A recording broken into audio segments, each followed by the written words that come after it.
നിങ്ങൾ ഈ ഫോട്ടോയിൽ കാണുന്ന റോയൽ എൻഫീൽഡിന്റെ മോട്ടോർ സൈക്കിൾ നമ്മുടെ ട്രിവാൻഡ്രം കോർപ്പറേഷന്റെ അടുത്ത് നിന്ന് മോഷണം പോയിരിക്കുകയാണ്. അവർ പോലീസിലൊക്കെ കംപ്ലൈന്റ് ചെയ്തു, അന്വേഷണം നടക്കുകയാണ്. പക്ഷേ ഇതുവരെയും ഈ ഒരു ബൈക്ക് തിരിച്ചു കിട്ടിയിട്ടില്ല. അപ്പോൾ ഞാൻ എല്ലാവരോടും റിക്വസ്റ്റ് ചെയ്യാം, നിങ്ങൾ ദയവ് ചെയ്ത് ഈ ഒരു വീഡിയോ മാക്സിമം ഷെയർ.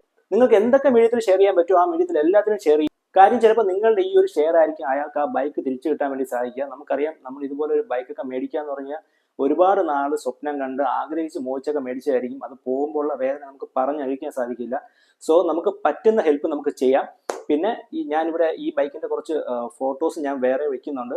നിങ്ങൾ നോക്കുക, ഇതിന്റെ ഈ ഒരു നമ്പർ പ്ലേറ്റ് നിങ്ങൾ നോക്കി വെക്കുക. ഇനി പുറത്ത് പോകുമ്പോഴത്തേക്കും ഇപ്പം ഈ ഒരു വൈറ്റ് കളർ മോട്ടോർ സൈക്കിൾ എന്നല്ല, വേറെ ഏത് കളർ ഈ ഒരു ഹണ്ടർ ബൈക്ക് കണ്ടാൽ ജസ്റ്റ് ഒന്ന് ശ്രദ്ധിക്കുക ഈ ഒരു നമ്പർ ആണോ എന്നുള്ളത്. അങ്ങനെ എന്തെങ്കിലും കാണുകയാണെങ്കിൽ ഉറപ്പായിട്ടും ഞാൻ ഈ സ്ക്രീനിൽ കൊടുക്കുന്ന നമ്പറിൽ നിങ്ങൾ കോൺടാക്ട് ചെയ്യുക. പിന്നെ ഈ ബൈക്കിനെ കുറിച്ച് എന്ത് ഇൻഫോർമേഷൻ കിട്ടിയാലും ഈ ഒരു നമ്പറിൽ കോൺടാക്ട് ചെയ്യുക, ഇല്ലെങ്കിൽ എനിക്ക് DM ചെയ്യുക. എന്തായാലും നമുക്ക് മാക്സിമം അവരെ സപ്പോർട്ട് ചെയ്യാൻ നോക്കാം. ഈ ബൈക്ക് കിട്ടട്ടെ എന്നുള്ള പ്രാർത്ഥനയോട് കൂടി തന്നെയാണ് ഞാൻ ഈ ഒരു വീഡിയോ അപ്ലോഡ് ചെയ്യുന്നത്. നമുക്ക് എന്തായാലും അടുത്ത വീഡിയോയിൽ കാണാം.